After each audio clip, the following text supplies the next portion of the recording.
mungkin duduknya kurang ngumpul kali ya. Kurang deket-deket ya, kayak kurang apa ya, kurang hangat gitu ya. Ini ya, terima kasih yang mau bergerak. Yang mau bergerak saya terima kasih. Saya tidak menggigit, kalau bisa ke depan. Itu yang baju kuning, yang cantik, tolong. Ya, yang depannya F, habis itu O, N, Y. Silakan di depan sini kosong.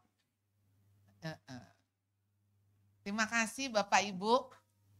Kita akan 3 kali ketemu, bulan Juli, lalu kemudian September, lalu November.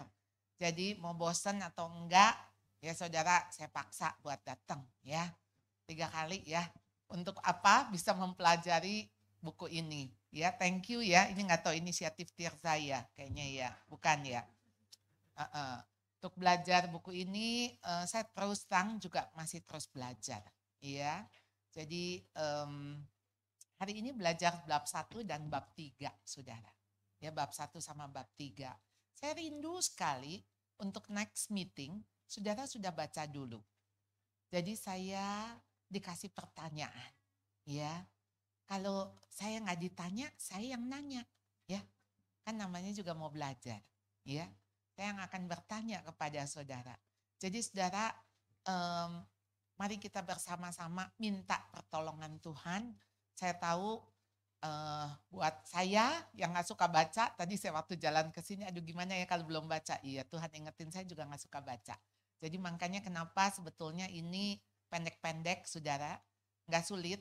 Jadi saudara bisa baca, taruh di toilet bisa, ya di mobil bisa, maksudnya yang singkat-singkat gitu, nggak usah di meja. Nah, jadi saudara mungkin kalau pas lagi sempet, saudara bisa baca coret-coret. Ya, saudara tulis ya. Kita berdoa ya, Bapak Ibu.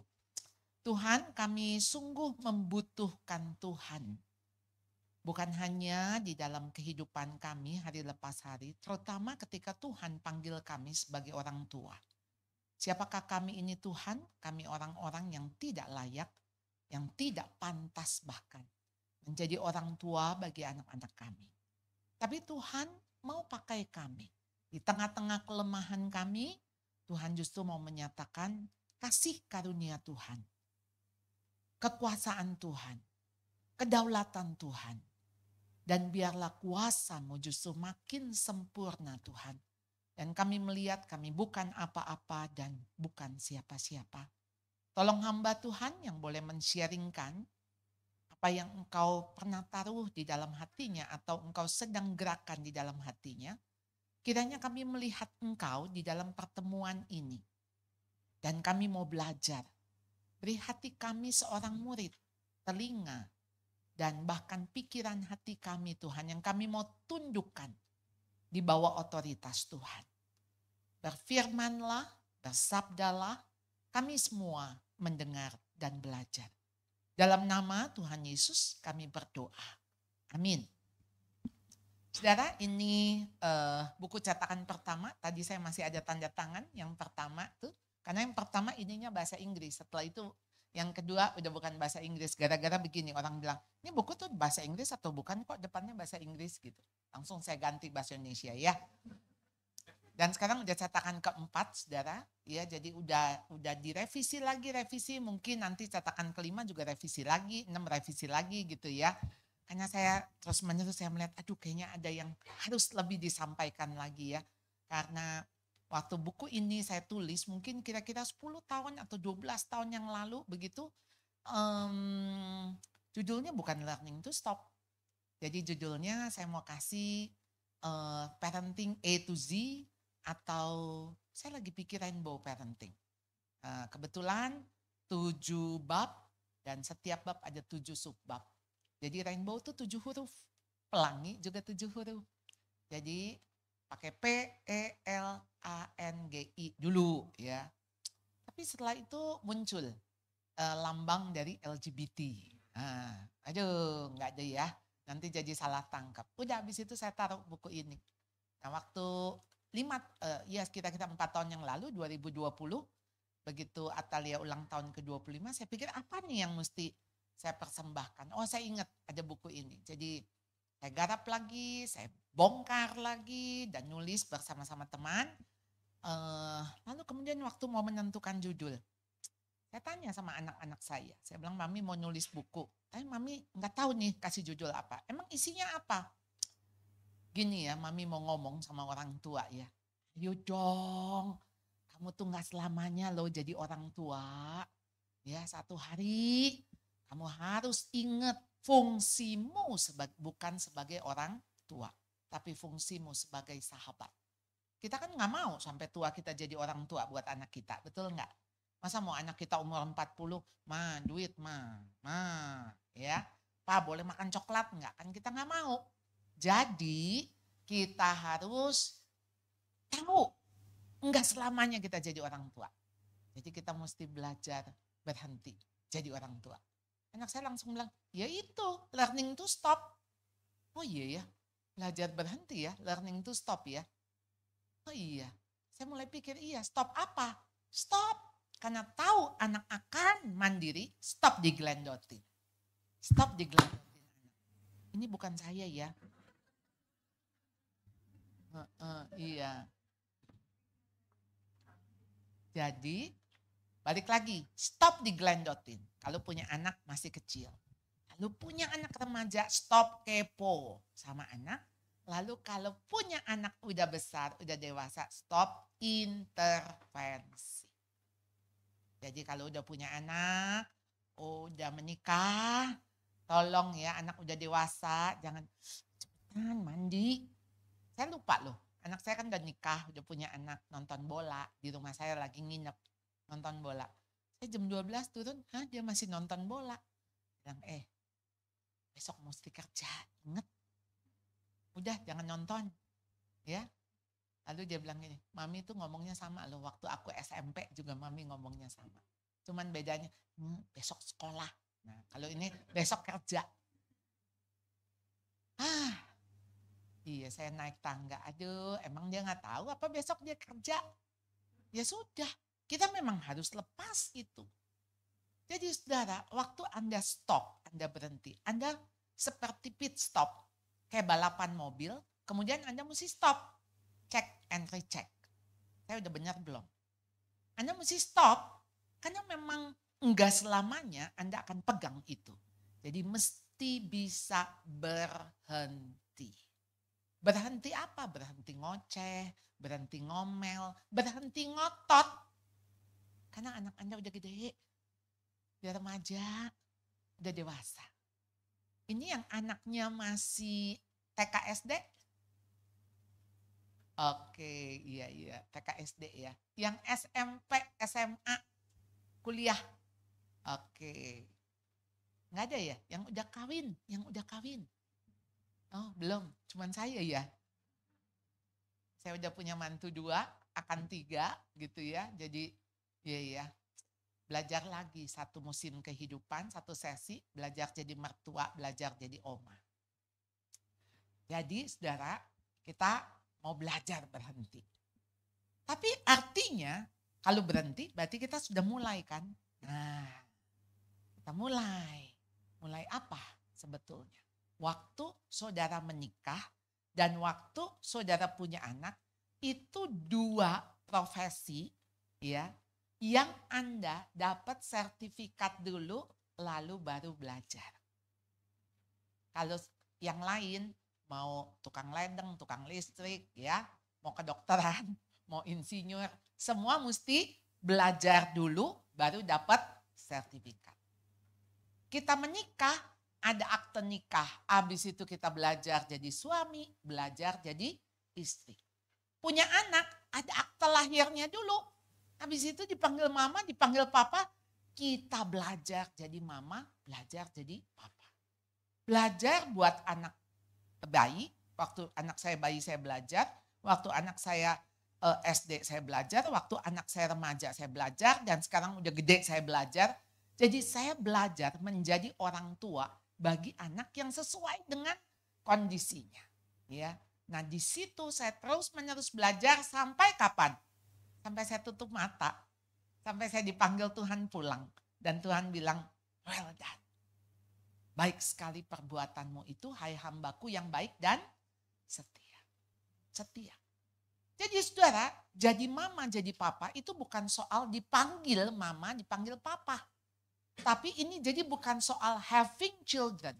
Jadi bukan sekedar punya anak. Banyak orang bisa jadi bapak, tapi nggak bisa jadi ayah. Maksudnya tahu kan?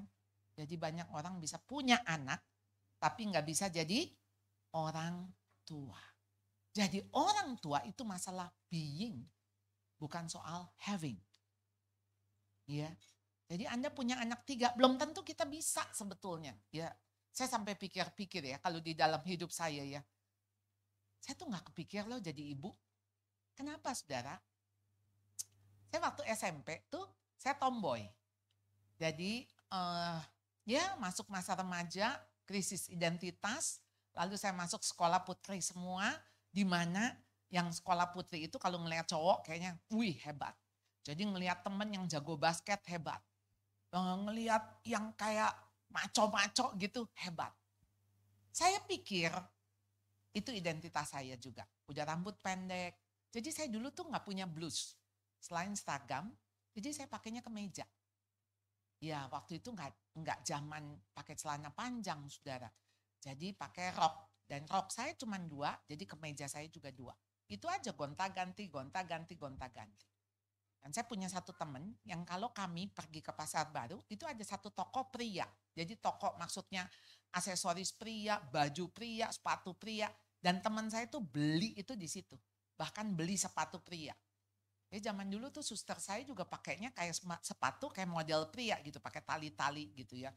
Jadilah kita murid semua pakai sepatu model begitu tuh. Ya. Jadi saya tumbuh di dalam pribadi yang sok keras, sok kuat, dan sok kelaki-lakian. Kira-kira begitu. Tentu saja pribadi yang seperti ini pribadi yang gak menyenangkan orang. Karena apa? Saya seperti mengatakan saya gak butuh laki-laki gitu ya.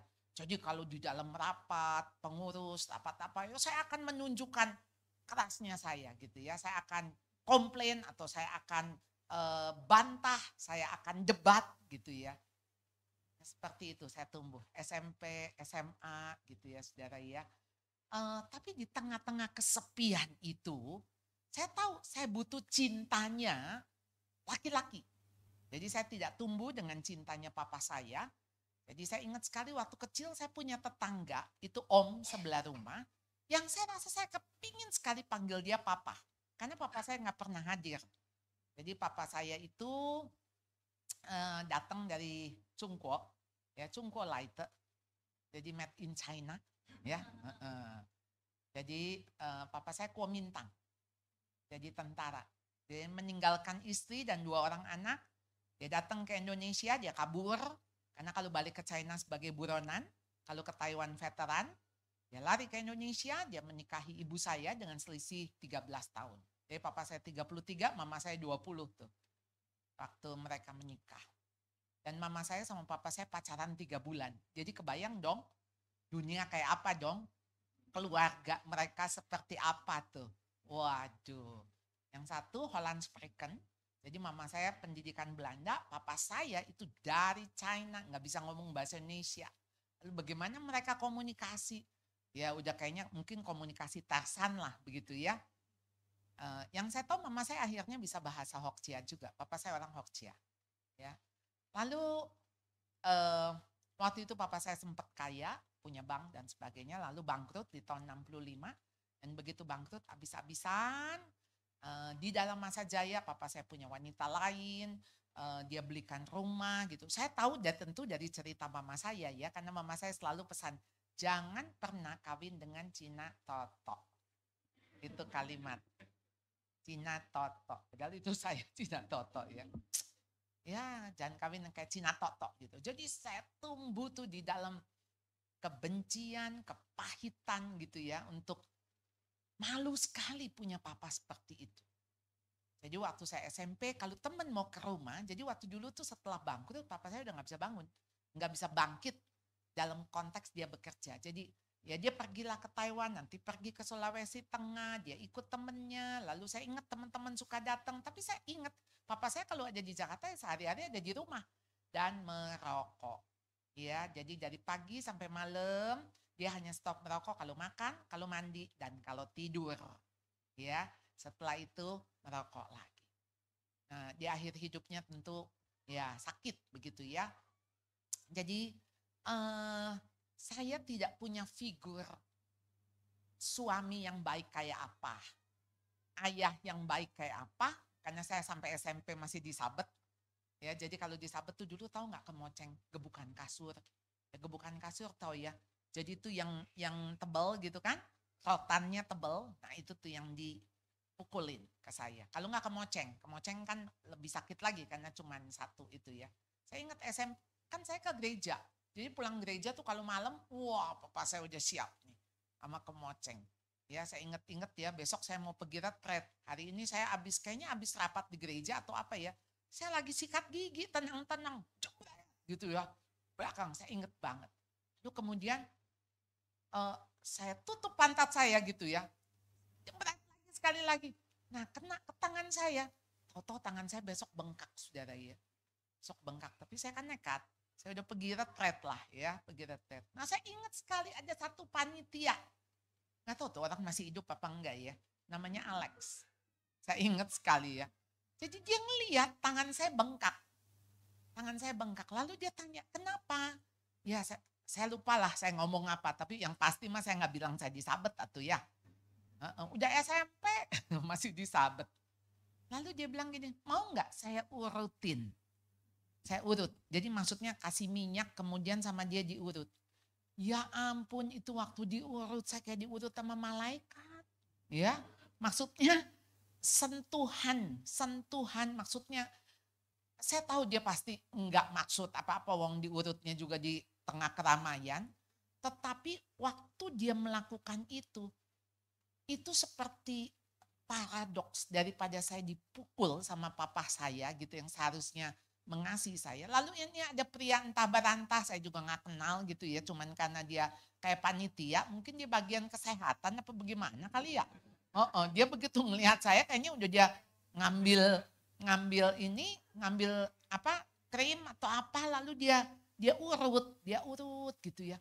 Waktu dia urut ya, saya tuh sampai merasakan itu ya, maksudnya kayak dikasihi. Saudara bisa bisa ngerti nggak tuh? Cuman diurut doang. Tetapi perasaan itu seperti kayak berbalik gitu. Nah, jadi saya bisa kebayang buat anak-anak yang lapar sama cinta, kenapa gampang sekali jatuh cinta. Kenapa dia akan mudah sekali memberi dirinya untuk diapa-apain. Karena apa? Seperti seluruh hidupnya, seluruh tubuhnya gitu. Dia akan rela. Karena apa? Kekosongan yang luar biasa. Ya, puji Tuhan, Tuhan melindungi saya gitu. Tapi di tengah-tengah itu saudara, saya bergumul sekali dengan perhatian, dengan cinta laki-laki. Ya siapa yang mau cewek tomboy begini gitu kan? Ya nggak ada lah, apalagi yang sok gitu kan. Aduh udah kebayang lah saya, tampang saya kayak apa, udah tampang songong gitu ya. Udah tomboy, udah aduh nggak ada daya tariknya lah gitu. Lalu mengharap gitu, ada pria yang mau memperhatikannya pasti nggak ada. Jadi dari bulan ke bulan atau tahun ke tahun saya mengharap ada pangeran gitu ya kalau cerita H.C. Andersen gitu akan datang. Jadi saya selalu naksir cowok tapi itu cowok nggak naksir saya tuh gitu kan. Iya. Dan saya juga nggak tahu lagi mungkin saya gayanya apa namanya juga kayak caper begitu kan ya. Jadi yang kayak seneng gitu tapi begitu ketemu tuh cowok pasti kayak nyebelin gitu ya pastilah. Saya tuh kalau mau cerita begitu saya coba membayangkan diri saya seperti apa. Nah jadi saya tumbuh seperti itu. Jadi saya nggak kepikir lah sebetulnya kalau saya sampai nikah. Laki-laki mana yang mau datang sama saya. Saya akan menikahkah? Apalagi kepikir saya punya anak. Jadi saya nggak kepikir banget. Karena apa? Saya benci yang namanya keluarga. Keluarga. Apa itu keluarga bagi saya? Nggak ada. Jadi kalau teman saya mau datang ke rumah, saya mesti, aduh ada papi saya nggak ya? Ada papi saya nggak ya? Saya malu. Jadi kalau terima temen juga di luar aja kita ngobrol, jangan masuk ke dalam. Masuk ke dalam papi saya cuma ngerokok pakai kaos kutang gitu ya, sama pakai piyama. Nah itulah maksudnya pemandangan hari-hari. Saya punya temen kan namanya juga di Santa Ursula yang kelompoknya the have, kelompoknya intelektual begitu ya kan, anak menteri, anak pejabat, anak ini, yang punya itu. Holland Spreken itu orang tuanya kalau datang ke sekolah teh pada sanggul-sanggulan. Yang high heels selalu rapi gitu ya. Ya pendidikan Belanda gitu. Jadi kebayanglah nggak ada yang sekarang kayak pakai dasteran ke sekolah, nggak ada tuh, nggak berani ya. Jadi saya harus menghadapi situasi yang itu dan saya harus pakai topeng ya, untuk nggak ada yang tahu kalau saya itu punya papa cungkolaite, nggak ada yang tahu. Nggak ada yang tahu. Wah kalau tahu mah itu malu banget gitu ya. Jadi saya menutupi itu. Saya ingat sekali saya SMA, saya tinggal di asrama, saudara. Saya tinggal di asrama, kemudian itu pun saya tutupi. Karena di asrama itu kebanyakan dari daerah. Dan ada anak dokter, anak apa yang dititipkan di asrama. Dan ya saya harus lagi-lagi, ya kenapa kamu di asrama? Ya karena rumah saya jauh, di Bandengan dekat Pluit gitu ya. Jadi tapi Tuhan membentuk saya di situ ya. Kemarin reuni dengan teman-teman dan mereka masih kasih tahu saya, ingat nggak lo? Kan saya bilang gini, foto gue mana? Foto gue mana? Kan namanya reuni kan, pada ngasih lihat foto. Kok kagak ada sih? Lu tiap kali di foto kan lu lari, lu kabur. Lu pernah tahu nggak di foto kayak candid gitu sama teman? Saya nangis. Jadi, begitu buruknya tuh gambar diri saya. Sampai di foto pun nggak mau. Nah jadi balik, ketika kita ini ya bisa dikasih anak sama Tuhan. Saudara pernah sadar nggak? Saudara pernah tanya nggak sama Tuhan? Tuhan kok saya? Kok saya yang dikasih? Saya pantas? Saya layak? Kok saya Tuhan? Jadi saudara, begitu saudara diberi kepercayaan, ingat. Saudara bukan karena saudara mampu, bukan karena saudara kuat. Tapi karena Tuhan punya rencana dalam hidup saudara. Dan begitu saudara dikasih anak, berarti saudara akan diberikan kekuatan dan kemampuan. Jadi saudara mau enggak? Itu aja. Mau enggak saudara jadi ibu, jadi ayah bagi anak Anda? Mau enggak? Ya memang sih sebetulnya kalau ditanya mau enggak? Ya terpaksa, ya mau enggak mau. Tapi mau yang dengan rela. Tuhan, saya sadar. Saya sebetulnya tidak layak. Tapi Tuhan menitipkan. Karena Tuhan pandang saya, Tuhan percaya saya, Tuhan lihat saya mampu karena Engkau. Jadi saudara, sekarang apapun masalah saudara, saya nggak tahu anak-anak yang seperti apa yang saudara hadapi, tapi saudara percayalah bahwa di dalam panggilan Tuhan, karena saudara dipanggil papa mama itu bukan sekedar panggilan sebutan, tapi panggilan hidup saudara. Dan saudara nggak bisa turning back. Saudara nggak bisa, tahu begitu mah gue sendirian lah, tahu begitu gue selibat, tahu begitu gue tetap lajang, nggak kawin, nggak bisa saudara. Jadi itu yang saudara jalani. Ayolah jalan bersama dengan Tuhan. Ya, nah waktu saudara dipanggil jadi orang tua, mau nggak mau saudara udah nggak bisa egois, nggak bisa egois. Saudara mau berantem gitu suami istri di depan anak terus menerus. Dan sekarang anak-anak yang hancur tuh banyak banget saudara. Jadi kalau saudara masih mengatakan, ya biarin mereka belajar kehidupan yang sebenarnya. Ya artinya saudara sedang menularkan kehancuran. Ngapain sih kehancuran ditularkan? Ayo dong. Jangan gini loh. Siapa sih yang mau hancur? Kan gak ada yang mau. Lalu sekarang kalau saudara seperti begini. Ya udahlah hancur-hancuran lah. Anak-anak juga biarin belajar hancur. saudara bukan cuma sedang menghancurkan diri saudara, keluarga saudara, tapi saudara ngancurin sebuah generasi yang ada di depan saudara. Generasi itu saudara yang mana akan melahirkan anak lagi. Jadi ingat saudara, bukan cuma membesarkan seorang anak, tapi saudara membesarkan anak yang akan punya anak. Yaitu cucu-cucu saudara. Ya, jadi kalau perkawinan saudara diselamatkan, maka saudara sedang menyelamatkan perkawinan anak-anak saudara. Saudara sedang menyelamatkan perkawinan cucu saudara.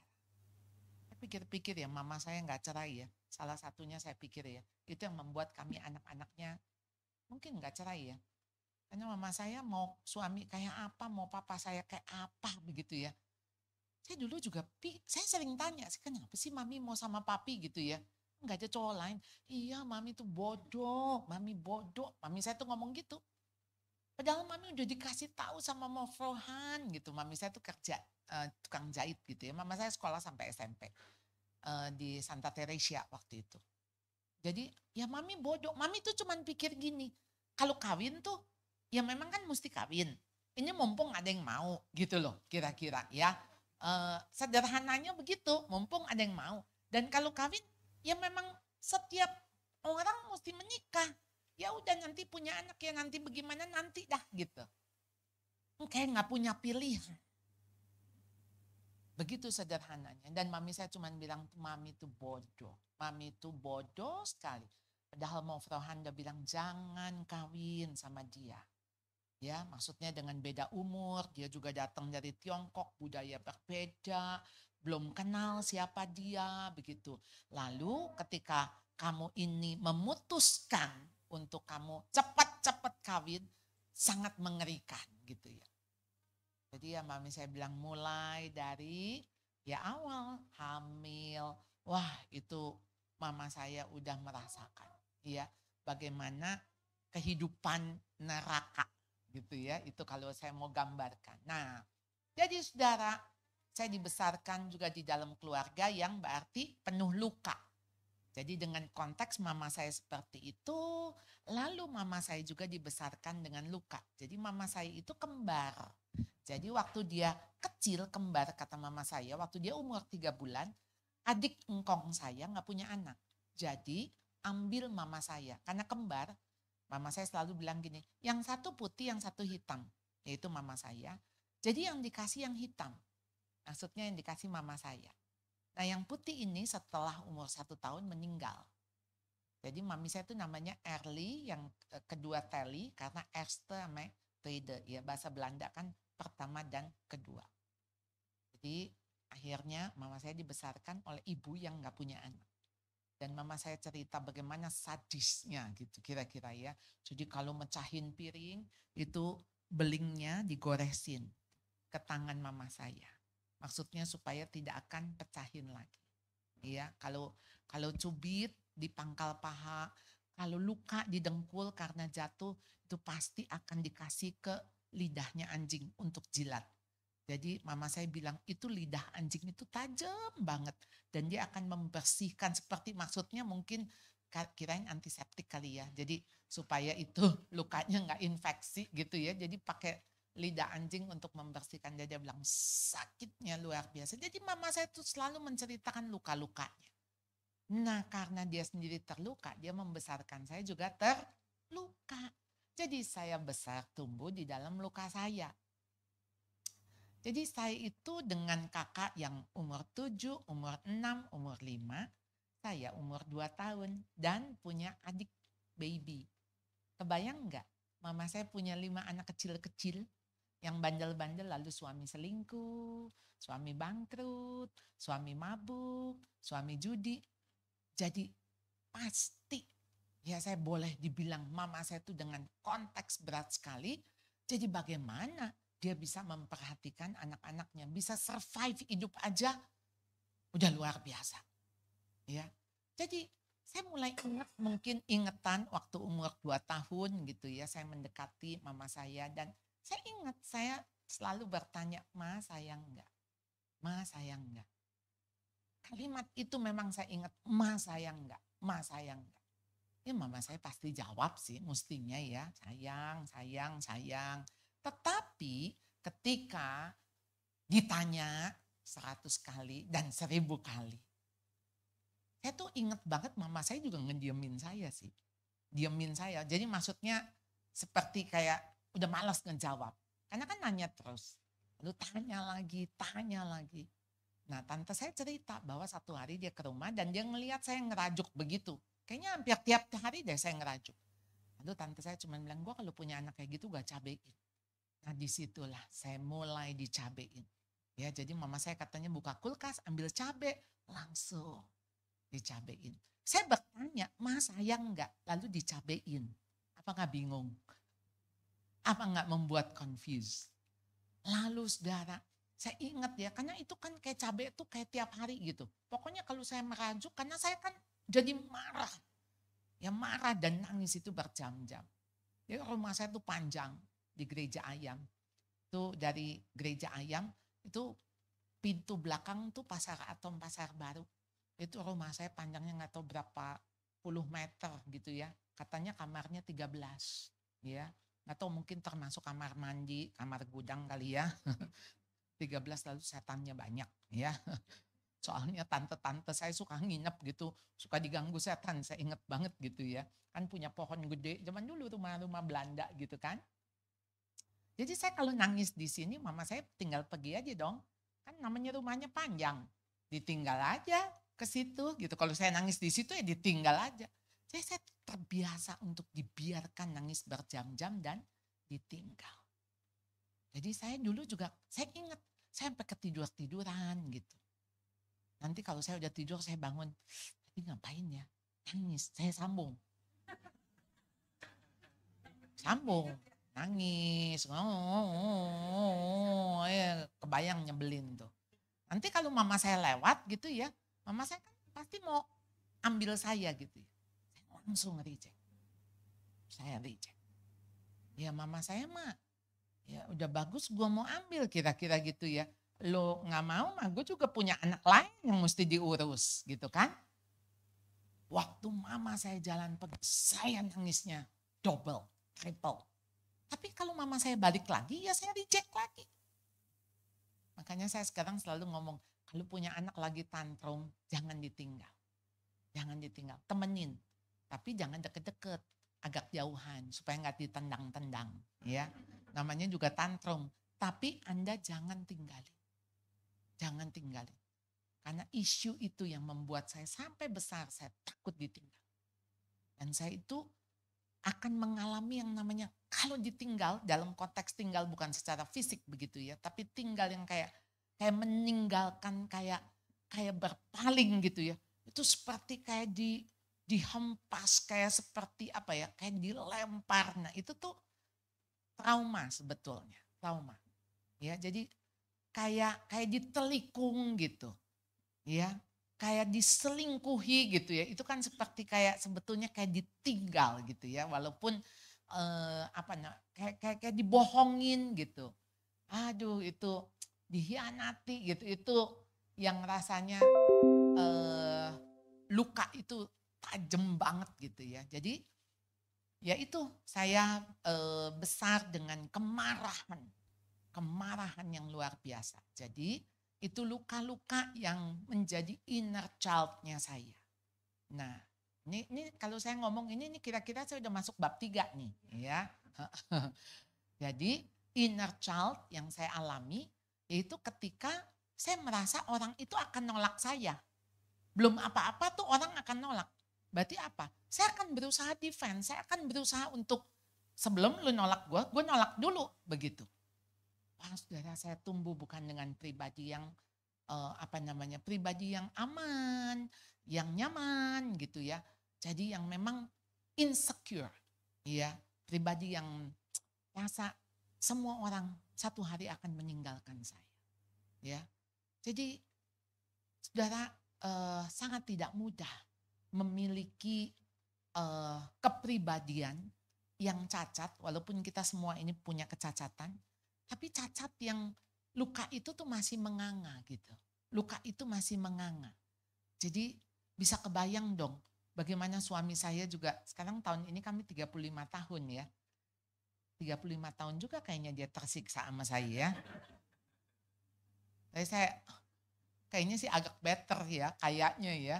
Dengan saya akhirnya, kenapa saudara saya menulis buku, saya seminar parenting, itu pasti bukan berawal dari keberhasilan-keberhasilan saya, tetapi justru dari kegagalan-kegagalan saya, dan saya harus berkata bahwa ini hutang saya kepada generasi yang tolonglah jangan diulang kesalahan saya, nggak usah diulang bab itu, kalau bisa dilewatin bab yang itu gitu ya. Karena anak-anak saya pun mengalami luka-luka, ya mengalami luka. Jadi satu hari saudara saya pulang, waktu itu saya operasi kaki. Jadi waktu saya operasi kaki, anak-anak saya datang ngumpul. Jadi ngumpul waktu itu lunch di rumah. Anak saya yang tengah tahu-tahu ngomong begini, Mam, aku butuh konseling. Oh iya, konseling aja, saya bilang. Saya juga udah gak nawarin konseling ke mami, enggak ya. Sebelum menikah sih dia bilang, Mam aku mau konseling. 3 minggu sebelum merit mau konseling coba. Aku sama calon istri mau konseling, ayo saya bilang, ayo ngomong gitu ya. Nah ini setelah menikah lalu kemudian dia bilang, Mam aku butuh konseling. Ternyata dia bilang, aku konseling Mam, itu 2 jam gak bisa nangis. Tapi setelah 2 jam aku baru bisa nangis. Baru bisa aku dikorek-korek yang aku udah lupa, dia bilang. Ya, jadi ketika kenapa aku tuh sekarang seperti ini, aku baru tahu. Dan dia kasih saya kalimat depan, Mami merampas semua keinginanku. Saya dengerin aja, merampas keinginan. Jadi kenapa sekarang aku orang yang tidak punya keinginan, takut punya keinginan. Aku gak akan ngotot. Kenapa aku cuek? Sebetulnya bukan itu pribadiku. Tapi karena aku seperti keinginan itu seperti aku singkirkan. Lalu dia mulai cerita. Dia bilang, tahu gak Mami? Waktu kelas 4 SD, aku kan SSB, sekolah sepak bola. Sekolah sepak bola, dan itu dia udah biasa lah mau pergi ke country club, mau sekolah sepak bola. Tapi kan dia tahu kalau minta izin sama saya, Mami mau pergi, saya kan pasti akan ngeluarin 10 terms and condition gitu ya. Udah bikin PR belum? Udah latihan ini belum? Udah beresin buku belum? Udah ini belum? Dan dia udah tahu, dia bilang, aku jawab iya, udah. Nah, saking dia kayak buru-buru, dia cepet-cepet karena temennya nunggu, jadi dia keluar, pintu kebanting. Atau pintu kebanting, saya keluar. Dan saya cuma ngomong, pulang, balik. Dan dia bilang, Mami tahu nggak? Aku masuk kamar mandi, aku nyalain keran, aku nangis dan aku jedukin kepala ke tembok. Karena aku lagi pikir betapa bodohnya aku, kenapa tadi sampai kebanting. Mami nggak tahu itu teman-teman nungguin aku akan nyalain aku kemana. Aku nggak datang, kan ke-11-an, nggak bisa jadi ke-10-an. Iya kan? Gimana tuh mau tanding? Gimana tuh kalau aku nggak datang? Seperti apa teman-teman akan memarahi aku atau menilai aku, dan Mami gak peduli. Dan dia bilang, kemarahan itu Mam. Jadi sekarang aku baru ngerti kenapa aku tuh gak bisa dengar suara kenceng. Bahkan ketika misalnya dia mau bayar parkir gitu kan, si Mbak tuh kali cuman ngomong aja kali, gak bisa cash gitu kan, cash, gak bisa flash atau apa gitu. Mam, tahu gak? Itu kayak aku lagi dibentak sama Mami. Jadi maksudnya suara kencang itu adalah sama mengingatkan aku seperti bentakan. Dan aku jadi marah. Padahal si Mbak mah cuma ngomong cash gitu. Kali takut kagak kedengeran kan ya. Jadi si Mbak juga teriak kali gitu ya. Tapi buat dia itu kayak dibentak, dan itu dia bilang aku rasa seperti mau marah, dia bilang. Tapi aku ngerti ya masa marahin si Mbak gitu kan. Si Mbak yang di tukang parkir itu kan maksudnya dia juga tidak bermaksud menyerang atau marah, tapi dia akan merasa itu sebagai serangan. Jadi saudara ngerti itu ya, itu tuh luka-luka itu ya, hurt people. Jadi orang yang terluka akan melukai orang lain. Dan kita tuh semua masuk ke pernikahan membawa luka. Mau luka gede, luka kecil, pasti ada luka karena kita dibesarkan oleh orang tua juga yang berdosa. Orang tua juga yang terluka, orang tua yang cacat. Jadi ketika kita tumbuh besar, dengan kecacatan orang tua itu, ya, lalu kemudian kita jadi orang tua nih. Dan kita kan jadi orang tua cacat nih, orang tua nggak sempurna. Lalu kita membesarkan anak. Cacatnya itu, lukanya itu kita sedang teruskan. Kita sedang wariskan. Nah, jadi sekarang tinggal gini ya. Anda mau membiarkan luka itu atau Anda mau sembuh? Kalau Anda mau sembuh, itu mesti dikorek. Dan dikorek itu sakit. Tapi nanahnya mesti dibuang. Ya. Waktu mau ngebuang nanah mesti dipencet kan? Kayak mencet jerawat. Nah, sampai keluar tuh nanahnya, darahnya. Sampai bersih baru dikasih alkohol. Kasih alkohol perih nggak? Perih. Dan itulah proses pengampunan. Nah, kalau udah perih, nah bentar lagi sembuh, kering.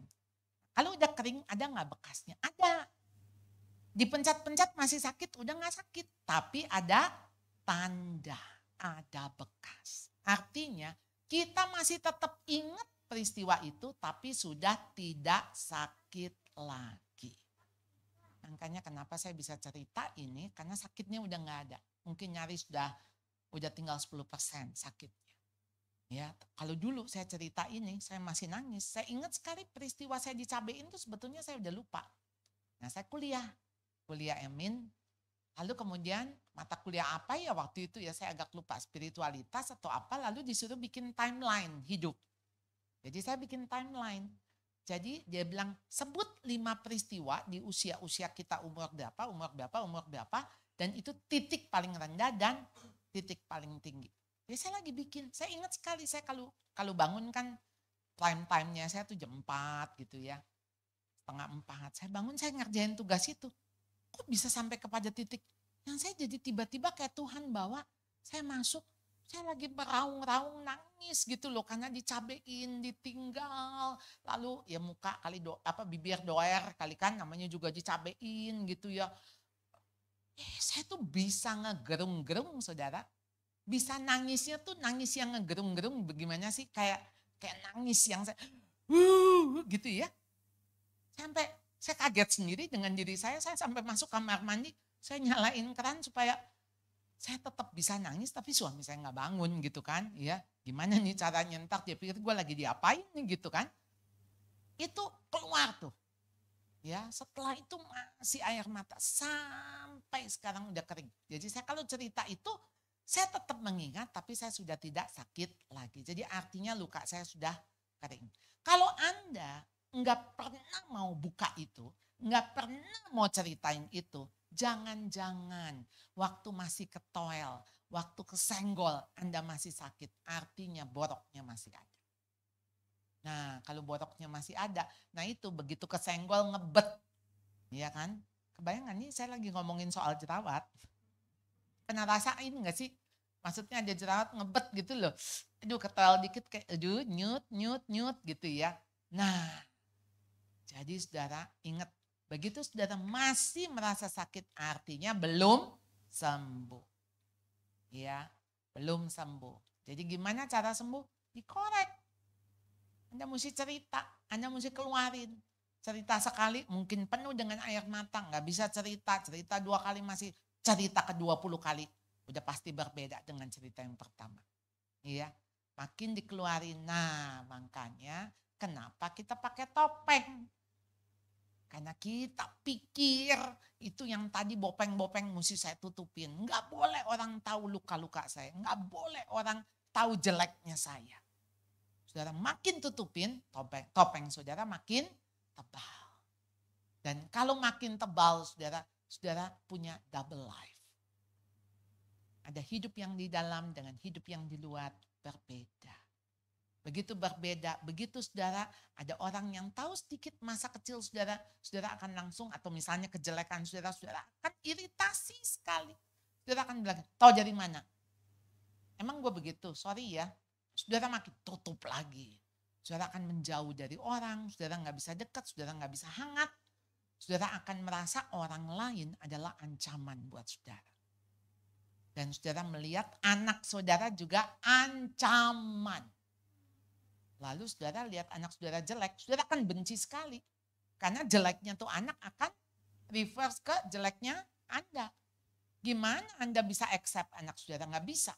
Jadi Anda mati-matian suruh anak behave, baik, jangan malu-maluin. Nah, begitu anak itu malu-maluin, atau tuh anak nakal, atau tuh anak diomongin orang, tuh, waduh saudara, saudara bisa marah sama anak itu. Ya, kira-kira ya, maksud saudara bisa, diapain nih anak? Karena masalahnya itu dia apa? Seperti membongkar saudara punya luka. Iya. Ini saya nggak berasa saya udah ngomong berapa? 40 menit ya. Padahal kayaknya baru pembukaan. Ya. Belum isinya ya saudara ya. Tapi saya kepingin sekali saudara paham dulu.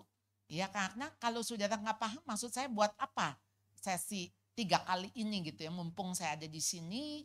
Jadi ini dealingnya, ini bukan soal kognitif kok. Saya kepingin sekali buku ini bukan kognitif untuk tahu teori, jadi tahu ini mesti bagaimana, how to, begitu. Bukan saudara, ini it's about us, ini tentang kita, orang tua. Jadi kalau kita mau belajar parenting bukan gimana kita mendidik anak. Jadi kalau mau belajar parenting, bagaimana saya, ya, mengapa saya. Jadi sebetulnya bukan soal anaknya, tapi orang tuanya yang mesti diberesin, ya berarti kitanya. Itu dulu saudara, ya. Jadi ini kita mau masuk apa, tanya jawab, ya. Saudara silahkan bertanya apa saja, ya. Nanti 2 bulan lagi September saudara udah mesti ngirim pertanyaan dulu ya. Supaya saya tahu ya. Kalau nggak ada pertanyaan kita nggak usah ketemu ya. Kan artinya udah pada bisa. Kita skip aja. Tahu-tahu ketemu di November gitu ya. Ya. Mau duduk nggak Bu? Oh enggak. Duduk berdua. Enggak apa-apa. Udah. Gini aja. Saya lupa kalau saya lagi sakit. Jadi hari ini tuh sebetulnya saya buang-buang air dari pagi. Jadi lemes tadi pas jalan ke sini suami saya baik, dia beliin saya sup jagung, ya, baik, asik. Saya mulai dari naik mobil sampai saya turun persis depan UPH, habis tuh 1 cup gitu ya. Saya berasa saya hangat, saya bilang Tuhan terima kasih, jadi saya bisa tenang ya. Kalau enggak tuh perut saya kayak lagi ngamuk, kayak mesin cuci diperas-peras. Tapi kalau lihat saudara mah udah lupa dah. Apalagi kalau saudara nanya ya. Enggak apa-apa ya. Saya masih kuat. Ya, silakan. Iya, jadi ada beberapa pertanyaan yang Ini udah. pertanyaan dari siapa? Slido dong. Oh, Slido. Iya. Oh, oke. Slido. Kita coba dulu ya. Iya. Bu, saya dibesarkan tanpa sosok ayah. Ayah meninggal saat saya masih kecil, tapi saat menikah dikaruniai anak. Bagaimana bisa tetap menjalankan peran sebagai ayah? Tunggu. Saya dibesarkan tanpa ayah. Iya, karena ayah meninggal itu saat saya masih kecil. Tapi waktu menikah saya dikaruniai anak. Oke, iya. Bagaimana saya bisa sebetulnya tanpa sadar ya, dalam hidup kita tuh punya ayah loh. Bukan ayah secara biologis. Jadi ayah ketika saudara punya guru, ketika saudara punya pembina, pembimbing, ya. Jadi sosok kebapaan sebetulnya kita ada. Termasuk juga sosok keibuan gitu ya, sosok keibuan. Nah sebetulnya itu yang Tuhan pakai untuk ikut membesarkan kita. Ya, ingat Daud, sekalipun ayahku dan ibuku meninggalkan aku, tapi engkau Allahku gitu kan. Kan Daud sendiri merasa kayak yatim piatu gitu loh. Tapi dia tetap melihat Allah tidak pernah meninggalkan. Dalam konteks apa? Tuhan memberi komunitas dalam hidup kita. Ya ada om yang hadir mungkin, ada paman, ada apa begitu. Dalam arti sosok kebapaan. Ya. Dan marilah kita terus belajar dari orang-orang yang kita anggap bisa kita tunduk atau kita submit sebagai bapak. Jadi yang kan sekarang saya dikaruniai anak. Dari mana saya belajar? Ya belajarlah dari kakak-kakak gitu atau dari senior-senior. untuk menjadi ayah. Oke? Ya, next. Ada lagi yang mau nanya langsung Bapak Ibu? Sebelum saya lanjut ke slide 2. Kalau nggak ada, nggak usah diada-ada. Oh iya, ya udah baik. Ya. Lanjut. Nah, Bu, bagaimana cara mengorek luka anak sehingga ada pemulihan hubungan anak dan orang tua? Jadi ini maksudnya kayaknya anaknya sudah terlanjur terluka begitu ya. Apakah ada langkah-langkah tertentu yang dapat dilakukan untuk memulai komunikasi tentang luka-luka ini? Dari mana sih saudara tahu orang itu ada luka?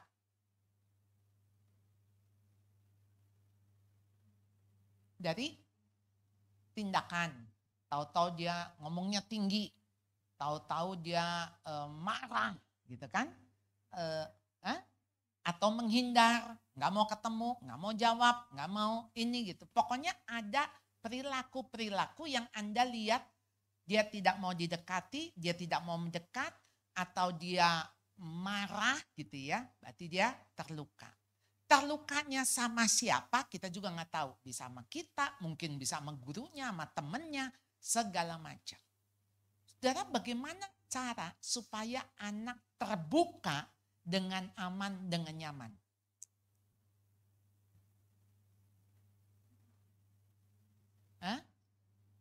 Jangan menghakimi, jadi teman,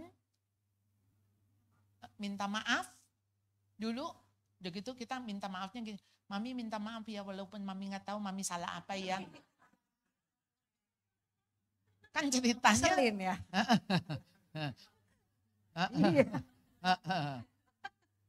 Mami nggak tahu Mami salah apa, ya udah minta maaf aja. Gitu. Dan dia tahu sekali itu lip service gitu ya.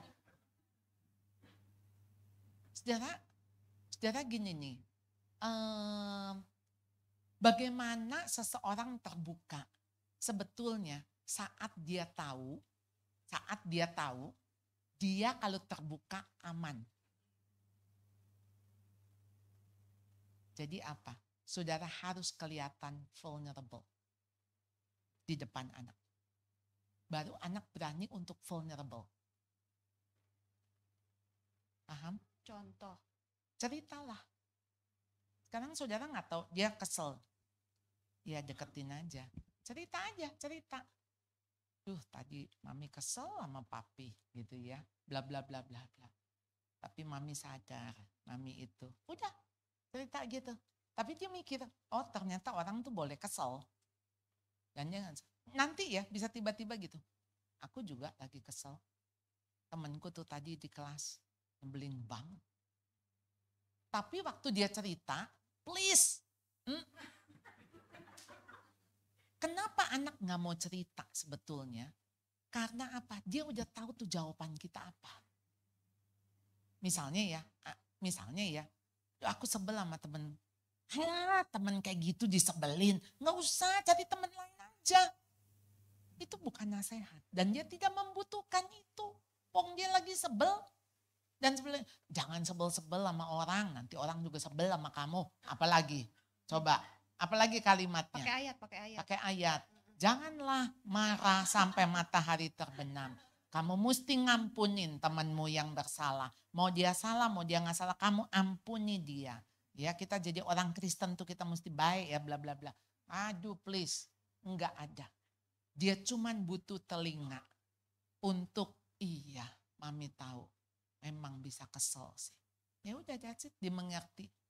Entar juga hilang, udah setengah jam mah, udah sehari juga udah lewat. Tapi kita tuh nggak usah seperti gini. Ayo dong, apa kok kamu kayak diam begitu sih? Kamu marah ya sama Mami ya, sama Papi ya? Cerita dong, cerita, jangan dipendam. Ya bagaimana Mami bisa tahu, bagaimana Mami bisa nolong kalau kamu nggak cerita. Kepo banget deh. Ya. Sebetulnya anak mau banget cerita. Cuman kalau kita udah kayak nyosor. Nah, dia juga nggak mau. Karena jadi nggak aman gitu. Atau kita terlalu cuek, nggak peduli. Juga dia nggak mau. Dia nggak rasa dia penting. Jadi gimana supaya dia merasa penting? Kita temenin aja. Tanpa sebetulnya kita kayak ada rasa kepengen tahu dia apa sih yang dia alamin. Kita deketin aja. bawain mangga. Ini mangga manis loh. Mami ingat, kamu paling seneng mangga kan? Tadi Mami di pasar, Mami lihat mangga bagus-bagus. Ya, ini buat kamu. Cuman diperhatiin begitu aja udah rasa kayak lagi nyet gitu loh. Kayak rasa kayak kesiram air dingin gitu. Ya. Nah, kalau Anda tahu lukanya karena Anda, baru kita datang minta maaf. Tapi minta maaf tentu ada 3 langkah. Ya, yang pertama mengakui. Mami minta maaf, tadi Mami apa? Marahin kamu, Mami ngomel-ngomel. Lalu yang kedua, akibat pada dia.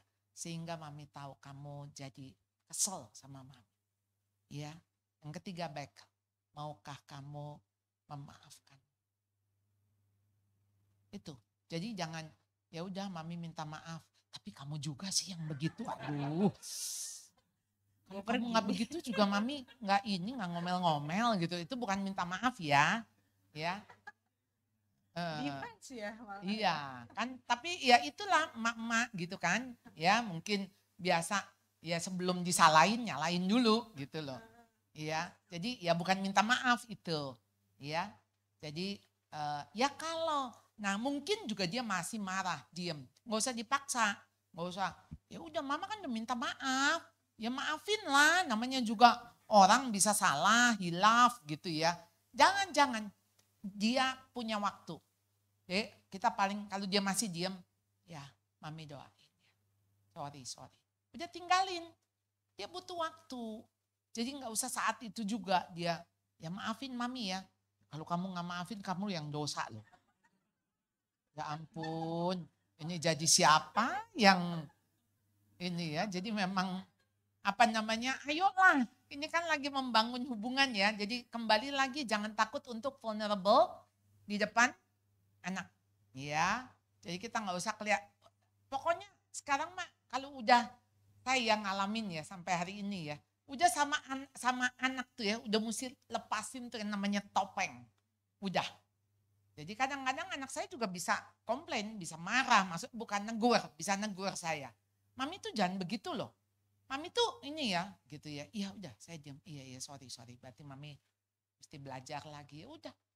Cuman bisa begitu. Saya pikir anak saya juga mesti belajar dari kesalahan saya juga. Jadi emang kelihatan salah maksudnya gini. Kalau ketahuan salah kenapa sih gitu. Ya gak apa-apa juga.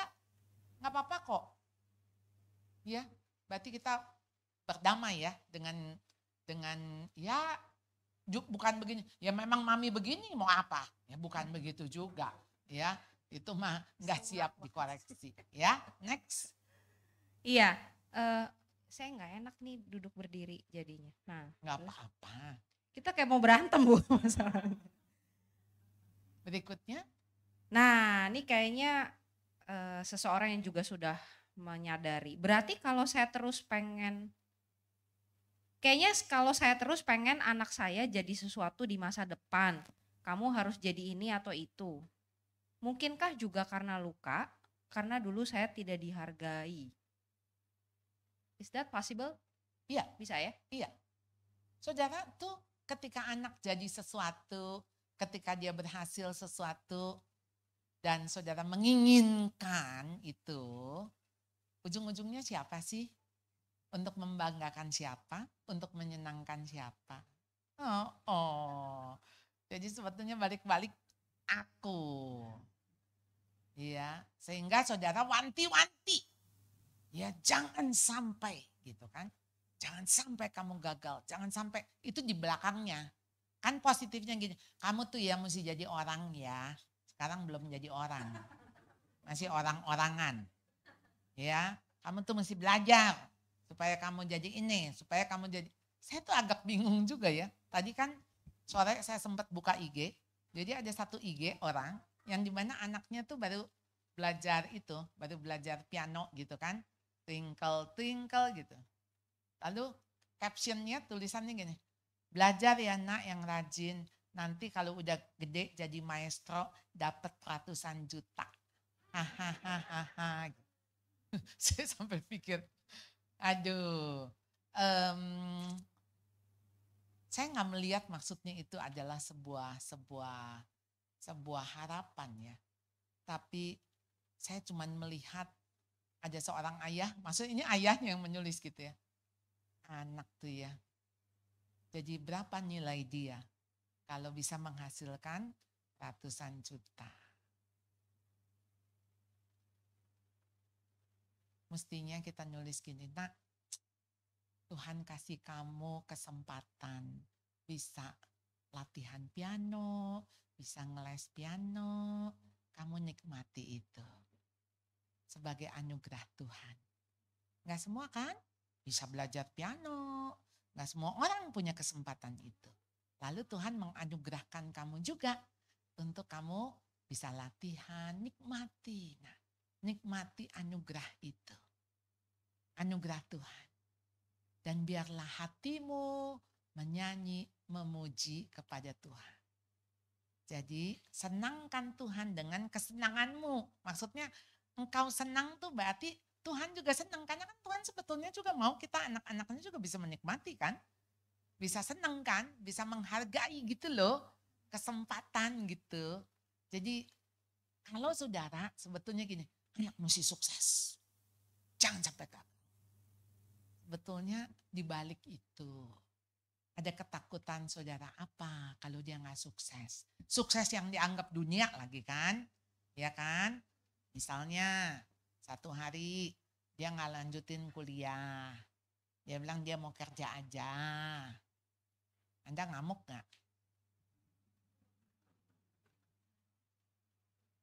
Tadi siang saya baru ketemu dengan satu teman lama.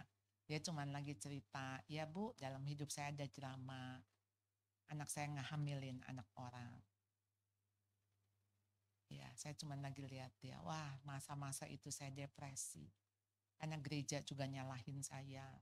Karena anaknya pemuda di gereja itu dan si perempuannya, anak perempuannya juga aktivis begitu. Jadi ya artinya ketika saya diadilin sama 12 para petinggi gereja gitu. Saya disalah-salahin, saya ini gitu ya. Dan akhirnya saya depresi sih Bu. Saya baru ngalamin loh Bu apa yang namanya depresi. Dia bilang gitu ya. Saya coba membayangkan gitu ya situasi dia saat itu seperti apa. Gitu. Anaknya masih kuliah waktu itu. Jadi belum selesai ya. Kejadian 6 tahun yang lalu. Jadi dia bilang, sebetulnya jadi saya punya cucu Bu, tapi cucu yang saya nggak pernah lihat. Jadi memang akhirnya si perempuan itu ketika dinikahkan di gereja habis itu menghilang. Jadi nggak sempat juga ke catatan sipil. Jadi memang nggak ada surat catatan sipilnya, cuman ada surat gereja aja. Jadi ya saya pikir-pikir ya, saya bilang gini, saya lagi nulis buku yang ketiga, Learning to Hold. Nah salah satunya tuh babnya, Pak kalau aku hamil gitu ya. Jadi saya bilang memang pernikahan itu jangan jadi solusi bagi kehamilan. Itu belum tentu jadi solusi ya. Jadi nggak harus dinikahkan. Ya mungkin ada yang nggak setuju juga ya. Tapi saya pikir saya banyak melihat pernikahan hancur karena dipaksakan. Nah jadi balik lagi ke itu, kita jadi nggak siap dengan kegagalan anak. Karena yang kita pikir anak harus berhasil. Itu kira-kira kan pertanyaannya kan, ya pasti ada luka. Karena dulu saya nggak dihargai, saya nggak dapat pencapaian, saya nggak ini. Jadi ya anak lah yang harus. Kamu tuh ya mesti main piano, ini mumpung mami bisa beliin piano, bisa bayarin dulu mama mau piano, nggak bisa. Dulu tuh engkau emak miskin, dulu tuh ini. Ya mamanya aja sih yang les piano, kenapa ya? Ya kan? Ya kan maksudnya dulu kan nggak bisa ya sekarang aja, tapi sekarang udah kaku-kaku ya. Udah satu lagu 1 tahun ya. Udah nggak bisa nginget lagi. Udah nggak bisa inget lagi gitu kan. Nah, jadi ya susah. Apa maksudnya ya ayolah anak tuh jangan dijadiin trofi Anda lah kira-kira gitu. Next. Mungkin 1, 2 lah ya yang terakhir. Ini kayaknya kondisinya rumah tangganya buruk, tapi apakah dengan tidak bercerai bisa menjadi contoh yang baik buat anak-anak dalam hidup keseharian? Tapi bagaimana cara menyimpan keadaan yang sebenarnya di depan anak-anak? bukan menyimpan, karena anak berasa kok. Suami istri nggak baik-baik saja. Jadi kalau ada masalah, sembuhkan. Nggak ada cara lain. Nggak ada cara lain, jangan lari. Jadi itu mesti ingat, saya menikah sama dia, mau bilang mau salah, kesalahan, kebetulan. Sebetulnya nggak ada kebetulan. Yang ada kebenaran, ya. Jadi mau bilang mau apapun, konteksnya sekarang saudara udah menikah sama dia, gitu loh. Udah, jadi jangan dulu tuh gue kalau kawin sama si itu ya, hidup gue nggak begini nih ya. Aduh, sekarang dia udah enak, udah kaya lagi, dia udah ini ya. Aduh, gue sama dia nyesel banget nih gue sama dia. Aduh please, itu tipuan dunia tuh. Dunia tuh maksudnya akan membawa kita ke sana. Ayo lihat realita. Tuhan, saya sudah dengan dia. Kalau bukan karena kedaulatan Tuhan, mau Tuhan izinkan, mau Tuhan kehendaki, apapun, whatever. Sekarang saya mau datang kepada Tuhan. Tuhan, saya mau datang kepada Tuhan, kondisi saya begini Tuhan. Tuhan tolong saya. Tuhan tolong saya. Saya mesti datang ke siapa, minta bantuan siapa. Saya tahu ini akan tidak baik kalau kami terus menerus memelihara ini. Jadi maksud saya gini, bukan juga perceraian solusinya, bukan. Ya udah, lebih baik kita cerai daripada tiap hari anak melihat kita berantem. Lebih nggak bagus, mendingan juga kita cerai. Kalau cerai jadi kita nggak berantem. Iya kagak berantem, soalnya lu di sini dia di sana, bagaimana? Tapi saudara itu kayak lagi merobek, itu kertas tuh ditempel, lalu kemudian kertas itu dirobek. Nah kayak gitu tuh hati anak. Jadi saya punya murid, sekarang kelas 11, naik kelas 12. Jadi papanya sudah meninggal tahun lalu, mamanya cerai waktu dia SD kelas 1. Jadi termasuk yang bikin dia depresi, dia cuma bilang ke mamahnya, karena mamanya konsultasi ke saya, dia bilang gini, Bu, anak saya terus nyalahin saya. Kenapa mami cerai? Aku lebih baik punya papa buruk tapi aku tetap punya papa. Daripada maksudnya aku gak punya papa gitu loh. Saya juga nyesel sih Bu kenapa saya cerai. Walaupun tahun lalu papanya meninggal, akhirnya papanya meninggal gitu ya. Jadi rupanya buat anak-anak mungkin ya gak apa-apa punya papa jelek juga gitu. Saya juga pikir-pikir ya, dulu kan papa saya jelek, saya juga malu punya papa jelek. Tapi maksudnya kalau ditanya, ada bapak lu? Ada gitu kan. Daripada gini, tahu tuh di mana itu bapak gue ya. Ya mungkin saya juga akan merasa, maksudnya ya sejelek-jeleknya gue masih punya bapak deh gitu kan. Ya daripada anak harus mengakui bahwa ya papanya pergi gitu loh. Terpaksa cerai. Jadi ya ketika kita berada, bukan kita bikin topeng atau kita menutupi, yang sebetulnya anak tahu, ya kita perbaiki. Dan itu yang anak akan belajar. Nanti kan waktu dia menikah, kan dia pasti ribut juga sama suaminya atau sama istrinya gitu kan. Ya pasti berantem juga. Nah tapi dia belajar, oh dulu mami juga begini, dulu papi juga begini, tapi belajar gitu. Ya yang kita wariskan adalah bagaimana kamu tetap harus belajar. Waktu masih kondisi begitu, apa yang mesti disampaikan ke anak? Mami mau belajar. Mami mau taat sama Tuhan. Mami mau doa. Jadi misalnya di tengah-tengah punya suami mabuk, punya suami lagi selingkuh, mau punya suami lagi nggak ini, paling nggak yang waras yang ngomong. Jadi saya pikir ya, dulu kan mami saya sederhana sekali ya. Yang ketika dia bilang, jangan kawin sama Cina Toto, jangan kawin sama Cina Toto. Tapi sebetulnya ada sisi lain yang saya ngelihat mami saya bertahannya. Bertahan. Dia tidak ninggalin, papa saya udah gak kerja. Jadi mama saya banting tulang bikin kue gitu loh. Jadi ya saat itu sih kalau dia gak mau ngurusin papi saya juga bisa. Udah gak usah gitu loh. Tapi maksud saya dengan mamah ini bertahan, itu yang membuat saya melihat bahwa sesusah apapun, seberat apapun, ya tetap jalani.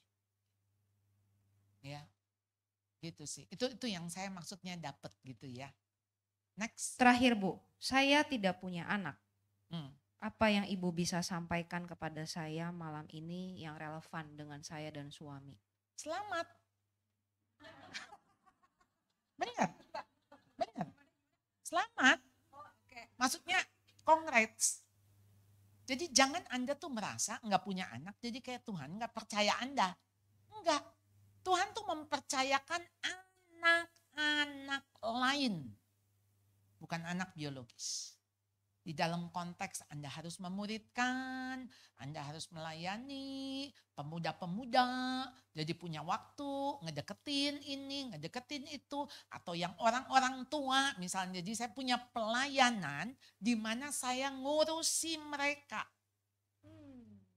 Dan itu adalah anak-anak. Paulus kan bilang Timotius, anak rohaniku.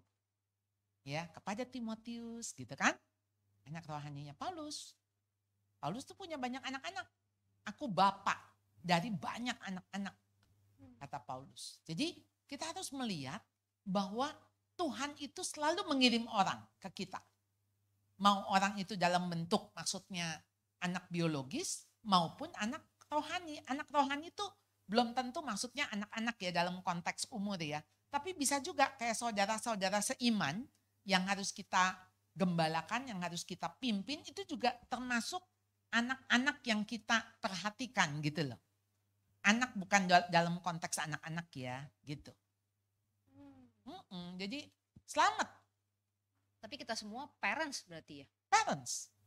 Kita orang tua. Makanya hai wanita-wanita tua, perempuan-perempuan tua gitu di Titus pasal 2 ya. Jadi hendaklah engkau mendidik perempuan-perempuan muda gitu kan. Iya. Beneran nggak ada lagi yang nanya. Ada lagi nggak? Itu yang inisialnya F. Oh iya. Silakan Erik. Ya, saya ingin bertanya dulu. Ada rekan kerja saya ya, dia dia tuh pindah agama gitu, anaknya itu. Jadi tadinya kan dia agamanya kan Kristen. Nah terus waktu itu orang tuanya itu nggak ngizinin dia buat kawin sama orang yang beda agama ini gitu.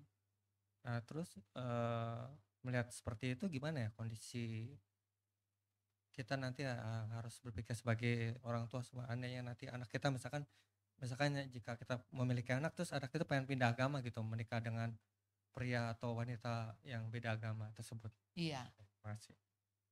Kalau sampai itu nanti terjadi, doa aja. Tapi sebelum itu terjadi, nah ini yang Anda harus lakukan. Kenapa anak dari kecil mesti Anda muridkan?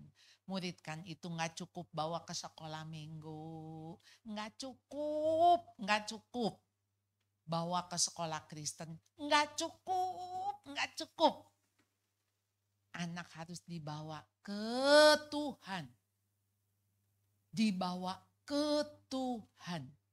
Jadi waktu Anda muridkan anak, bawa anak datang sama Tuhan. Punya hubungan pribadi sama Tuhan. Lalu bisa gitu, satu hari dia ninggalin Tuhan, bisa. Tapi saya kok percaya ya, sekalipun dia ninggalin sama Tuhan pasti dipanggil balik. Pasti pulang kok. Tapi kalau dari kecil aja, ya cuman sekolah mingguan, sekolah Kristen gitu ya. Maksudnya ya udah yang penting dia mah agamanya Kristen, tiap minggu pergi ke gereja, dia baik-baik secara moral. Kita nggak ada bedanya sama agama lain. Agama lain juga begitu, cuman beda judul aja. Sama beda tempat ibadah. Lalu hidup baik secara moral. Nah kekristenan bukan begitu. Kekristenan adalah pemuritan. Jadi kita harus menjadikan anak-anak kita murid Kristus. Jadi sebelum itu terjadi, itu. Nanti ya, menurut saya begini ya saudara ya. Saya pikir-pikir ya, Tuhan di dalam anugerahnya, saya nggak dibiarkan juga untuk, saya kan kuliah juga di IKIP. IKIP tuh maksudnya banyak agama lain begitu, mayoritas begitu ya. Ya Tuhan tetap jaga saya sih. Saya nggak dikasih pencobaan sampai, maksudnya walaupun saya butuh laki-laki, siapa saja yang datang. Jadi saya oke gitu kan, ya. Tuhan tetap jaga saya, Tuhan tetap. Tapi memang kepengen ngobrol aja masih itu ya enggak gitu loh. Paham gak sih? Jadi itu sebetulnya waktu anak kita membesarkan anak, yang kita bentuk itu seleranya. Ini saya pakai kata selera, tapi kok kayaknya selera tuh masih kurang cukup dalam ya. Jadi gini nih, kalau dia udah terbentuk hatinya begitu, untuk dia beralih ke tempat lain tuh kok saya agak ragu gitu loh. Misalnya contoh begini. Dari kecil tuh kan mama saya udah ngomong, karena papa saya perokok, jadi kan mama saya bilang, pokoknya jangan ngerokok. Dan saya juga pasti akan nolak. Orang ngerokok tuh udah pasti nggak ada di dalam daftar saya. Saya nggak akan tertarik sama pria ngerokok. Karena pria ngerokok itu pasti akan mengingatkan saya dengan papa saya. Sebelumnya malah kan daftar nomor 1 Cina Toto. Jadi saya nggak akan dengan Cina Toto gitu loh. Iya kan? Kedua, perokok. Pokoknya semua gambaran-gambaran itu menjadi syarat dan ketentuan berlaku. Begitu loh. Sehingga apa nih syaratnya gitu loh. Tahu nggak dulu saya tuh nomor 1. Saya mau kawin sama pendeta. Saya pikir sama pendeta pasti baik gitu kan. Ya pendeta. Maksudnya ini, oh pendeta pasti aman gitu kan maksudnya. Tapi siapa pendeta mau sama gua gitu kan. Makanya dulu tuh ya kalau ada pendeta-pendeta yang apa hamba-hamba Tuhan yang praktek-praktek saya udah ngeker-ngeker. Ini bukannya Tuhan, ini bukan ini Tuhan gitu ya. Saya lagi doa jangan-jangan yang ini gitu kan ya. Dulu nih waktu remaja, pemuda gitu kan. Jadi saya pikir nih kalau sama hamba Tuhan tuh aman gitu kan. Ya ternyata kalau kenyataan sekarang enggak, dia juga manusia biasa gitu ya. Nah jadi kembali lagi itu yang kita bentuk. Sehingga kalau dia bentuk begitu maka syarat ketentuan itu dia akan punya tuh. Punya kriteria. Punya, saya tuh ngomongnya tuh sampai pakai kata selera dibentuk. Saudara, preferensi ya, kecenderungan ya. Semua anak saya tuh tiga-tiganya ya, milih istri. Itu yang kayak saya gitu. Nggak dandan. Maksudnya apa sih? Polos-polosan. Jadi saya juga akan bingung kalau ketika anak saya misalnya milihnya gini, yang bulu matanya cetar gitu ya. Atau misalnya apa gitu ini. Lalu apa atau yang betato gitu kali ya. Jadi saya ngeliat iya ya tiga-tiganya itu simple gitu, yang ya pakai bedak doang gitu kan. Jadi saya pikir iya. Lalu semodel juga pada dominan. Sampai saya ngomong sama anak saya, kamu yakin maksudnya kamu ini kan biasalah pacaran kan putus nyambung gitu kan. Waktu putus kenapa putus? Saya bilang, mama aku lagi putus nih udah 2 bulan. Oh tahu nggak sebab putusnya kenapa? Iyalah dia dominan apa-apa. Loh, udah gitu pas lagi nyambung, aku udah nyambung lagi. Oh lah persoalan dominan, ya nggak apa-apa lah. Aku juga udah latihan sama mami. Oh ya udah. Jadi ya sudah, berarti dia cari model yang sama gitu loh. Iya dia merasa nyaman juga kali didominasi ya. Iya kan? Didominasi kan berarti diurusin, ya enggak? Daripada punya istri yang enggak ngegantung-gantung gitu. Nah, jadi kayak gitu sih, Pak. Ya, jadi lebih baik kita preventionnya justru. Kalau udah sampai dia milih, dia itu pakai dengkul. Saya kemarin ke Saat, ketemu satu ibu. Si ibu bilang, Bu inget saya enggak? Aduh, saya mana inget gitu ya. Sekarang kan udah lupanya banyak banget. Udah gitu, itu Bu yang saya minta. Saya nanya sama ibu, anak saya itu sama agama lain gitu. Itu gimana? Ibu cuma jawab saya, doa. Doa.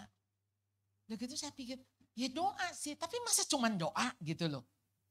Ya saya bilang doa, serahin sama Tuhan. Saya bilang, dan kamu jangan lupa, harus lebih baik daripada pacarnya. Jadi kan kalau kita ngejelek-jelekin apalagi pacarnya, dia akan melihat pacarnya malaikat, kita jadi monster. Ya kan? Nah, kita mesti lebih baik daripada pacarnya. Dan dia bilang, Bu, saya doa setahun. Tapi setahun, habis itu dia putus sendiri. Dia putus. Tahun Bu, saya doa. Sekarang ya Bu, dia mana? Sama yang Chinese juga Bu. Anak Tuhan. Ya, aduh. Rupanya yang sebelumnya mungkin bukan Chinese dan tidak ini gitu. Buat dia kayaknya penting banget ya Chinese ya. Gitu kan. Padahal kita kalau dikulitin mah isinya juga sama ya. 3D, darah, daging, dosa. Ya. Jadi sama. Tapi buat kayak dia, aduh Bu, bagaimana kalau itu. Nah, jadi doa. Doa. Ya, kita masih punya Allah yang hidup. Ya, tapi kita sama dia jangan musuhin, jangan marahin. Kamu tuh mau kawin sama dia, nanti kamu mau jadi apa? Nanti kamu ini, tahu nggak kalau ini? Sorry ya, kalau kamu pilih dia atau pilih mama. Oh, kita sok begitu, kita yang ditinggal. Ya kan? Dia bilang ya gue pilih cewek itu atau cowok itu gitu kan ya. Kita yang gigit jari. Iya, jadi jangan nantangin. Miss Foni? Titipan teman sih Bu. Apa? Titipan dari teman. Iya, nggak apa-apa. Teman, tetangga. Ya bukan saya pokoknya kan. Ya. Jadi kan teman saya itu kan anaknya udah kuliah, mau lulus lagi magang. Nah terus dia ke Bali, magang di sana. Terus hubungannya selama ini sih baik. Dari kecil juga doktrin Kristennya juga baik. Nah tiba-tiba anaknya itu pas pulang sebenarnya ngomong jujur sama mamahnya bahwa di Bali tuh dia ngerokok. Nah terus kan ekspresi mamanya langsung meledak karena kan udah dikasih tahu dari awal, maksudnya kan ngerokok tuh nggak baik dan sebagainya. Nah untuk menghadapi anak yang sudah usia segitu dalam hal konteks yang seperti tadi, karena anaknya cuma bilang gini, aku cuma nyoba mah karena maksudnya itu kan katanya suasananya dingin, daerah Badung ya kalau nggak salah. Nah jadi teman-temannya pada ngerokok ya dia ikutan supaya ya nggak enak lah gitu. Iya. Nah jadi teman saya nitip omongan baiknya gue gimana ya ngedepin anak yang seperti itu gitu. Makasih. Jangan-jangan tuh anak lagi test drive. Gue coba ngomong dulu nih. Mah, aku ngerokok. Jangan-jangan dia udah ngobat. Rokok aja udah segitu paniknya, apalagi gue ngomong ngobat. Baru gue ngomong rokok. Gue belum ngomong gue ngehamilin anak orang. Baru rokok aja lu udah panik begitu. Jadi kalau anak kita udah besar, udah keluar dari pandangan mata kita, ya Anda tuh cuman ngomong begini nih. Saya ingat kemarin saya seminar retret sama satu hamba Tuhan. Anaknya mau berangkat ke Jerman. Jadi istrinya berbulan-bulan sebelumnya udah ngomong, nanti ya kalau di Jerman ya kamu jangan begini, jangan begini, jangan. Kalau nanti terus tuh tiap hari. Di mobil menuju airport ngomong lagi. Sampai di depan imigrasi. Maksudnya ingat yang sudah masuk. Sama suaminya ditarik tuh. Dah diam loh. Dia ngomong sama anaknya. Lepas dari pandangan papi mami, begitu kamu belok. Kamu cuma punya 2 pilihan. Kamu jalan sendiri atau jalan sama Tuhan. Cuma itu pilihan. Jalan sendiri pasti berbahaya. Pasti jatuh. Pilihannya cuma satu, jalan sama Tuhan. Tapi terus berdoa supaya kamu jalan sama Tuhan. That's it. Selesai. Dah. Nah, begitu dia udah gak kelihatan. Tuhan tolong. Jangan tinggalin. Gitu. Lalu satu hari ketika dia datang misalnya. Dia bilang, Mah aku udah gini. Harus tetap peluk dia. You still my daughter, you still my son. Dan saya tetap mengasihi. Nah itu aja kalimatnya. Mami tetap mengasihimu. Jadi kalau dia bilang, aduh untung cuman rokok. Udah gitu. Jadi gak usah gini, Mami ya udah wanti-wanti ya jangan ngerokok rokok, tahu nggak? Kata rokok itu lama-lama kamu ikut ngobat. Kalau temen kamu begitu, bagaimana kamu ikutan? Udah pulang ke Jakarta, nggak usah lagi adanya. Mami nggak percaya lagi sama kamu. Abis itu dia bakal mau ngomong lagi gitu sama kita. Yang enggak, bye-bye. Ya, bilangin. Masih gini, puji Tuhan, untung kamu jujur, baru merokok. Ada yang lebih dari rokok, nah. Ya kita korek lah kalau bisa. Enggak, Mami beneran cuma rokok, puji Tuhan. Apalagi kamu nyoba-nyoba, udah nyoba? Udah leng-lengan enggak belum? Ya. Udah mau apapun sebetulnya sih. Saya cuma pikir ya ketika kita punya anak udah dewasa ya. Saya akhirnya kesimpulannya gini ya. Mau jadi orang tua bagi anak remaja, anak dewasa. Cuman satu, butuh keberanian. Maksudnya berani jadi orang tua, berani menghadapi apapun. Dan saudara cuman bilang, Tuhan jalanlah bersamaku, akan kuhadapi bersama dengan Engkau Tuhan. Udah, gitu aja. Apa sih yang paling berat yang saudara takut anak saudara ngomong? Apa? Aku jadi gay? Lesbian? Apa yang Anda paling takut? Paling takut kalau tuh anak ngomong kayaknya itu udah apa coba? Mau mati. Mau mati? Narkoba? Sakit. Apa? Pindah agama? Apalagi? Hamil, yes. Hamil, menghamili. Apa? LGBT. Dan saya harus bilang 10 tahun, 20 tahun kemudian kemungkinan itu makin banyak terjadi. Baik di gereja, di sekolah-sekolah Kristen. Karena dunia tuh tambah lama lagi jalan menuju kehancuran. Jadi anak kita hidup di zaman sekarang yang rusak. Dan akan tambah rusak. Gitu loh. Anak kita bisa benar aja bisa ke bawah temen lah. Anaknya Peter Tanci yang ketika dia umur 15 tahun jadi perkosa oleh 7 orang. Itu ada perampok 10 orang masuk, 7 orang memperkosa anaknya.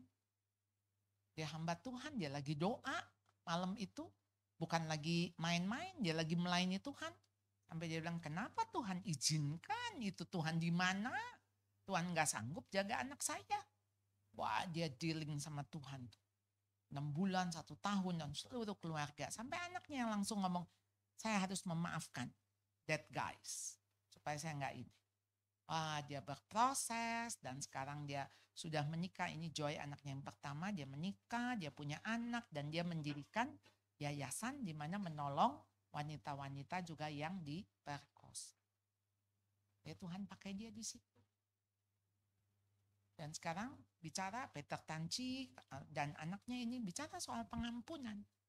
Dan ini memang real bagaimana mengampuni. Bayangin saudara, itu bukan anaknya kegenitan, anaknya keganjenan sampai dia bilang, anak saya belum pernah disentuh laki-laki. Dan anak perempuan itu bilang, buat saya seorang gadis 15 tahun yang tidak pernah berkenalan, maksudnya tidak pernah pacaran, tidak pernah ini dengan laki-laki. Dan itu menjadi satu trauma ya dalam hidup dia, tetapi Tuhan pakai traumanya itu. Nah, untuk menunjukkan apa? Ya itu kekuatan dan kuasa Tuhan.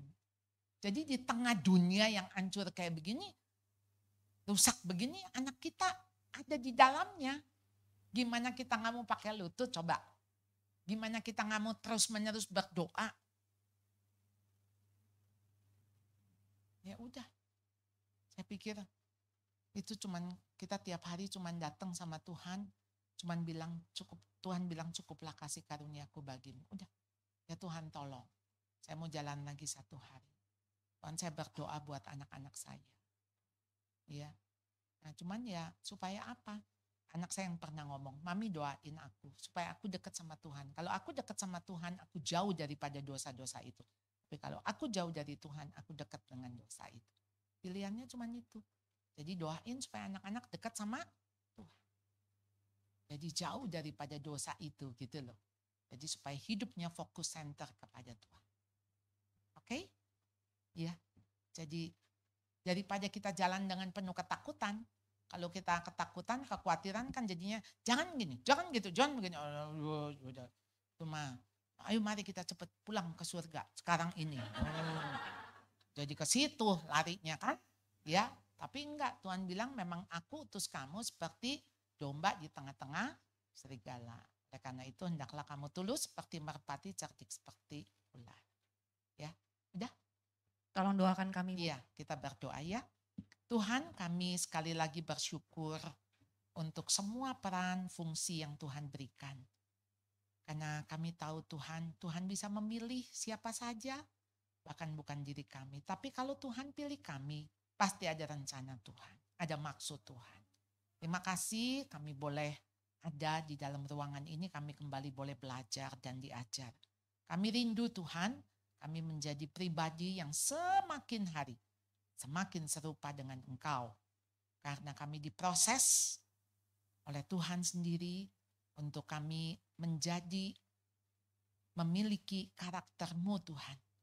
Ketika Engkau mau melalui hidup kami memancarkan Kristus. Kasih-Mu Tuhan, karakter-Mu, supaya orang makin terpesona akan Engkau. Mereka kagum akan Engkau. Sehingga hidup kami menjadi surat Kristus yang bisa dibaca oleh banyak orang. Sembuhkan luka-luka kami ya Tuhan. Kau izinkan luka-luka itu ada. Dan biarlah kami mau menyatakan bahwa kami orang-orang lemah, orang-orang berdosa yang tidak bisa hidup di luar Tuhan. Oleh karena itu Tuhan, berjalanlah bersama kami Tuhan.